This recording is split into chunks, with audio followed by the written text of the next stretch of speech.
You think you can just walk into this town and steal every man's heart? The old woman's voice cracked through the morning air like thunder. Her finger pointed straight at Zara's face, shaking with rage. The whole market went silent. Hundreds of people stopped what they were doing. Mothers pulled their children close. Men looked away. Zara stood there, frozen. Her wrapper almost slipped off her shoulder. Her eyes were wide. Her heart was beating so fast, she could hear it in her ears. The old woman stepped closer.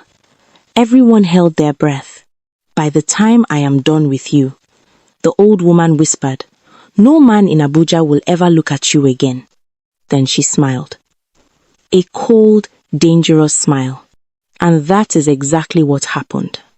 But before all of that, before the curse, before the chaos, before every single man in Abuja dropped to his knees and begged just to be near her, we need to go back to where it all started.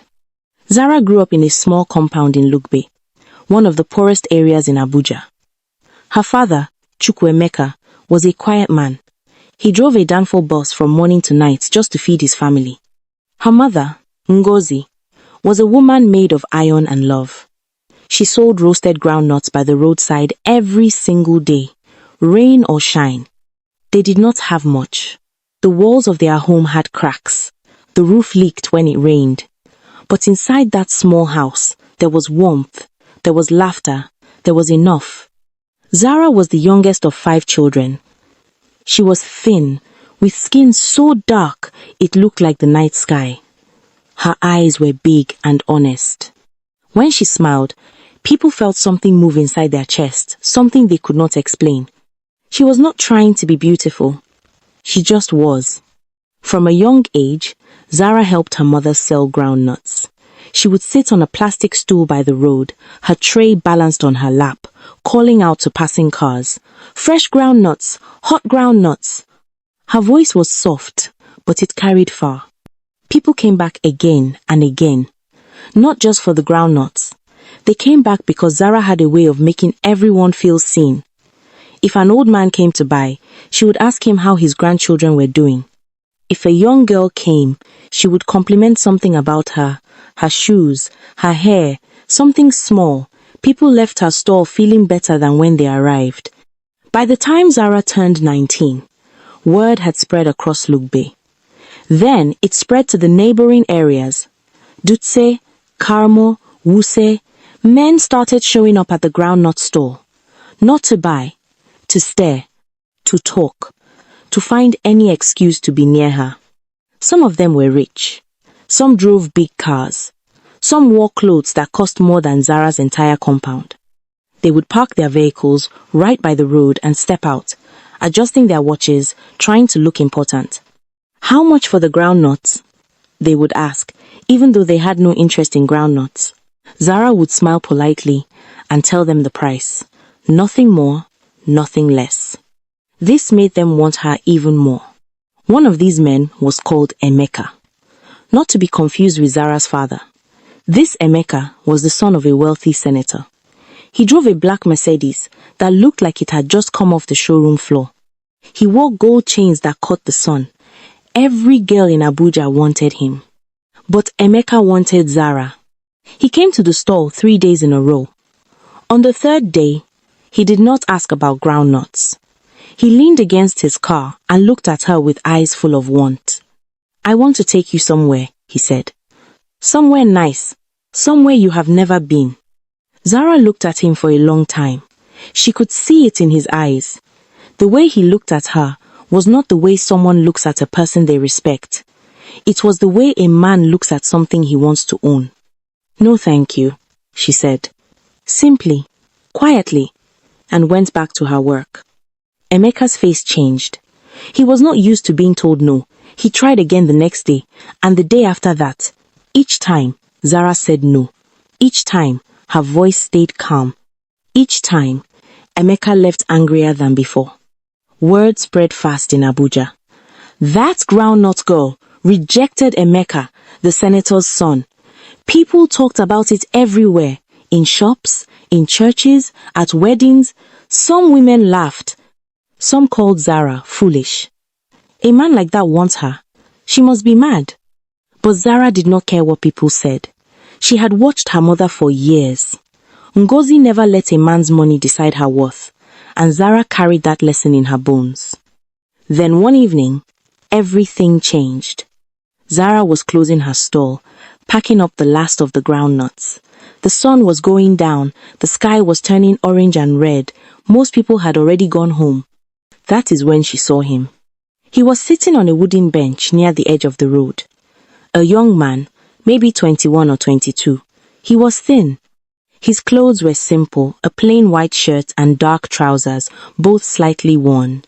His shoes were old but clean. He was not looking at his phone. He was not looking at anyone.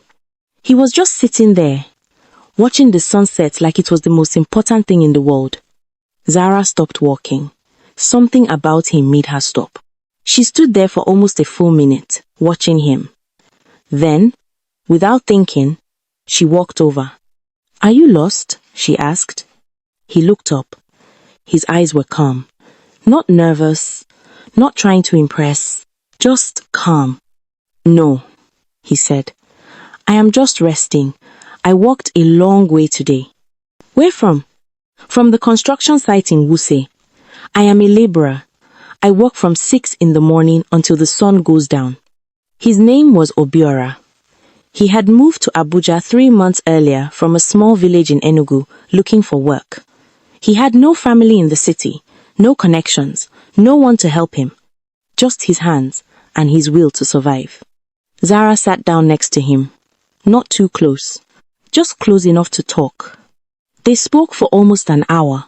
About nothing important. About the weather, about the food at the roadside stalls, about how the city never seemed to sleep. But it was the kind of conversation that feels important even when the words are small. It was easy. It was natural. When Zara finally stood up to leave, Obiora looked at her and said, "Thank you.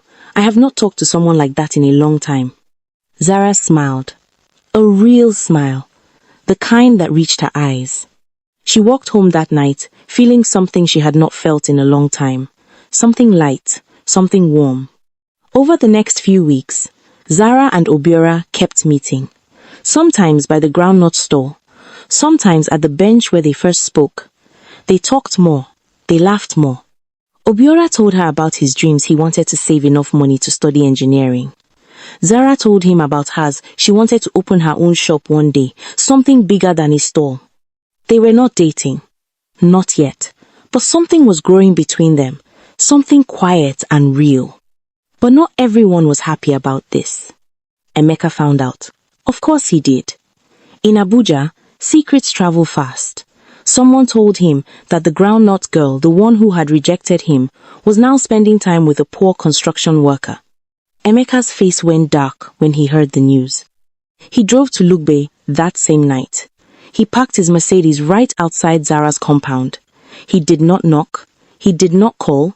He just sat there in the dark, engine running, headlights off, watching. Zara did not know he was there. But someone else did. An old woman named Mama Kalu lived 2 compounds away from Zara. She was known in Lugbe Bay for many things, her cooking, her sharp tongue, and her knowledge of things that most people did not talk about. Some people said she had power, the kind of power that could not be explained. Others said she was just an old woman with too much time on her hands. Mama Kalu had watched Zara grow up. She had watched every man fall for her, and she had watched Zara reject them, one by one, with that quiet, honest heart of hers. Mama Kalu did not like it. She did not like the attention Zara brought to the area. She did not like the way men changed when they saw her. And most of all, she did not like the way people praised Zara like she was something special. Something above everyone else. That night, Mama Kalu saw Emeka's car. She saw the headlights flicker, once, twice. She understood what it meant. A man scorned. A man with money. A man with anger. She smiled that cold smile.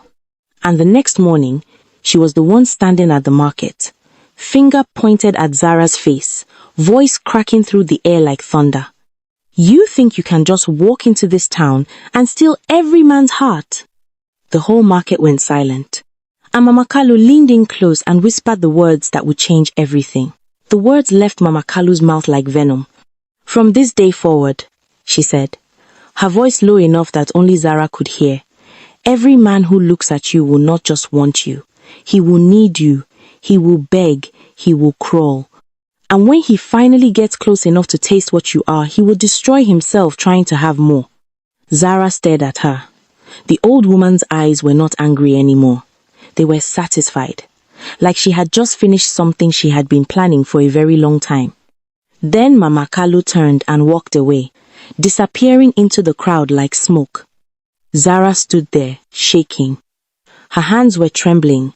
Her chest felt tight, like someone had wrapped a rope around her ribs and was pulling. She did not understand what just happened, but she was about to find out. The first sign came that same afternoon. Zara was walking back from the market, carrying a basket of vegetables her mother had asked her to buy. The road was busy. Cars were passing. People were moving in every direction. Then a man stepped out from behind a parked truck. It was a man she had never seen before. He was tall, maybe 30 years old, with a thick beard and bloodshot eyes. "Please, I just need to be near you. I will do anything. Anything." Zara stepped back. Her heart was pounding. "I do not know you," she said. "Move. Let me pass." But the man did not move. He dropped to his knees, right there on the road, in front of everyone. Cars honking, people staring. He did not care. "Please," he said again. "Just let me see you. Just let me stay close." Zara ran. She ran all the way home, burst through the door, and locked it behind her. Her mother found her sitting on the floor, breathing hard, her face pale. "Zara? What happened? Talk to me." But Zara could not find the words. By the next morning, it had started spreading like wildfire. Word moved through Abuja the way it always does. Fast, loud, and impossible to stop. Men were talking. Women were talking. Everyone was talking. "Did you hear? That groundnut girl. Something is happening to the men around her." It was not just the stranger on the road. That same day, 3 other men had approached Zara. Each one looked like he had lost his mind. Each one dropped to his knees. Each one begged. One man was a police officer. He left his post in the middle of his shift just to find her. Another was a married man. He stood outside his own house and told his wife he could not stay anymore. He needed to find Zara. His wife screamed at him. He did not listen. He walked out the door and did not come back until midnight, when he finally found where she lived and sat outside her compound, silent, staring at nothing, like a man in a dream. By the end of the week, it was everywhere. Every man begged to have a taste of her. Amecha heard the news, and something dark and hungry woke up inside him. He had already been obsessed with Zara before this. Now? Now it was worse. Much worse. The feeling that every other man was also desperate for her made him want her even more. He could not sleep. He could not eat.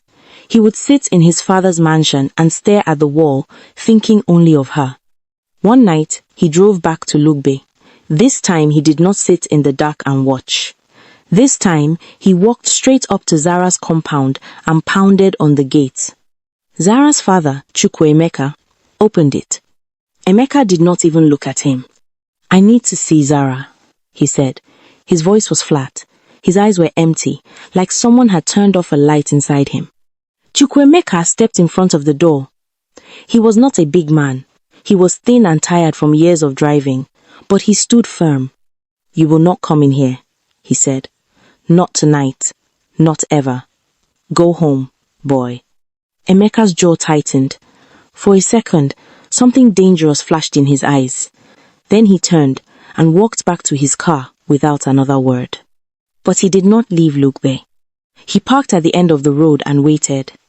Obiora did not know any of this was happening. He had been working double shifts at the construction site. He barely had time to eat, let alone walk through town. He had not seen Zara in over a week. He missed her, the quiet conversations, the way she listened, the way she made everything feel simple. One evening, he finished work early. The sun was just starting to go down. He decided to walk to the bench where they first met, hoping she might be there. She was not there, but someone was. Mama Kalu. She was sitting on the bench like she owned it. Her hands were folded in her lap, her eyes were closed, like she was praying or thinking about something very far away. When Obiora approached, she opened one eye and looked at him. "You are the construction worker," she said. It was not a question. Obiora stopped. Something about her made his skin cold. "Yes," he said carefully. "Do I know you?" "No," she said. "But I know you. I know what you feel for that girl. And I know you are the only man in this city who feels it the right way." Obiora did not understand. "What do you mean?" Mama Kalu stood up. She was shorter than him, but she looked at him like she was the taller one. "Every man in Abuja is losing his mind over Zara," she said. "They beg, they crawl, they are destroying themselves. But you love her like a person, not like a prize." She paused, studied his face. "That is why you are the only one who can save her." Obiora's blood went cold. "Save her? From what?" Mama Kalu's face changed. The satisfaction he had seen in her eyes before it was gone. What was left was something else, something that looked like guilt. "From me," she said. The truth came out slowly, like water dripping from a crack. Mama Kalu told Obiora everything. The curse she had placed on Zara, the words she had whispered at the market, the power that had been passed down to her from her own mother, and her mother before that a power meant to be used to protect, but one she had twisted out of jealousy and pride. "I was angry," she said. Her voice was quiet now, stripped of all the sharpness it had carried before. "I was angry because everyone loved her, everyone praised her, and I have lived in this area my whole life, and no one ever looked at me the way they look at that girl." She sat back down on the bench. Her hands were trembling. "The curse will not stop," she said. "It will keep growing. More men will come. More men will beg. And eventually, the wanting will consume them. They will lose everything, their families, their jobs, their minds, all because of her. All because of what I did." Obiora stared at her. His fists were clenched. Part of him wanted to be angry. Part of him wanted to shout. But he could see it in her eyes. The weight of what she had done was already crushing her. "How do I stop it?" he asked. Mama Kalu looked at him for a long time. "The curse only breaks if the one true person, the one who loves her without wanting to possess her, stands in front of her and speaks the truth. Not what she is, not how beautiful she is. The truth about who she is beyond all of that. The truth that no man who is begging has ever seen." Obiora nodded slowly. He understood. That same night, he went to find Zara. He found her sitting behind her family's compound, alone, on an overturned bucket. Her face was tired. Her eyes were red like she had been crying. Around the compound, 3 men were sitting in the dirt, staring at nothing, waiting. One of them was Amecha. Obiora walked right past them. They barely noticed him. Their eyes were fixed on the direction of Zara, like she was the sun and they were moths. He sat down next to her. Zara looked at him. And for the first time in days, something in her eyes softened. "Obiora," she whispered, "where have you been?" "Working," he said. "But I am here now." They sat in silence for a moment. Then Obiora turned to face her. He did not take her hand. He did not touch her at all.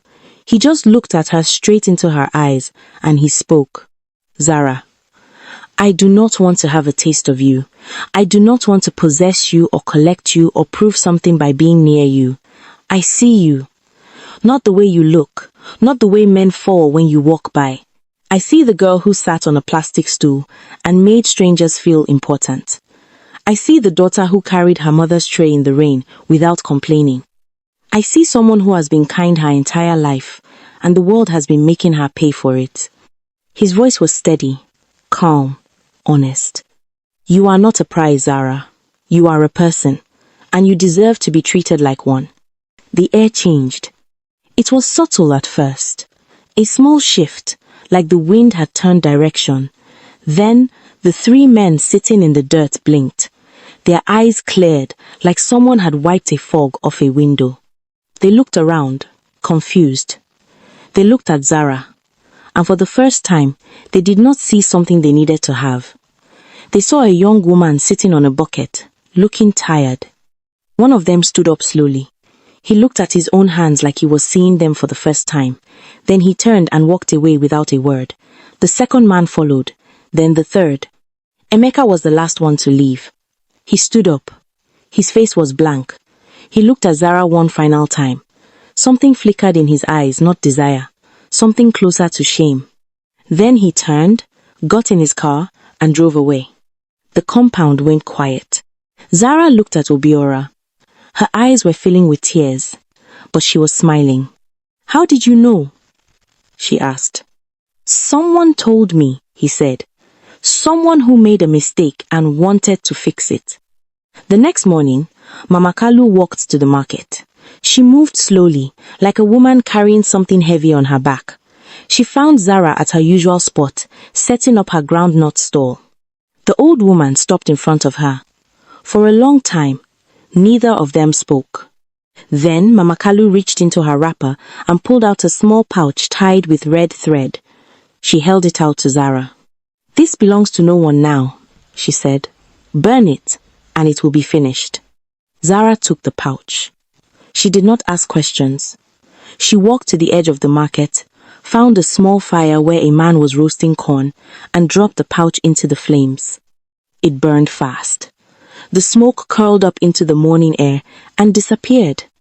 Mama Kalu watched it go. Then she turned to Zara and nodded once.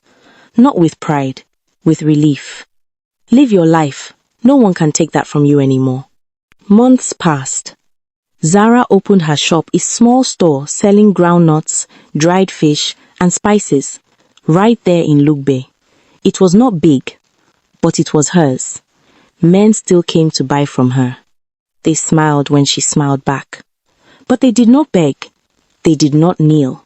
A young woman with a kind heart and a quiet strength that money could never buy. And Obiora? He kept saving. He kept working. And every evening, when the sun went down, he walked to the bench where they first met. Sometimes Zara was there. Sometimes she was not. But when she was, they sat together in the fading light and talked about nothing important and everything that mattered. No man ever begged for her again, because the thing that made people fall was never a curse. It was never magic. It was simply this. Zara was the kind of person the world desperately needs and very rarely finds. And Obiora was the only man brave enough to see her, truly see her, without wanting to take anything at all.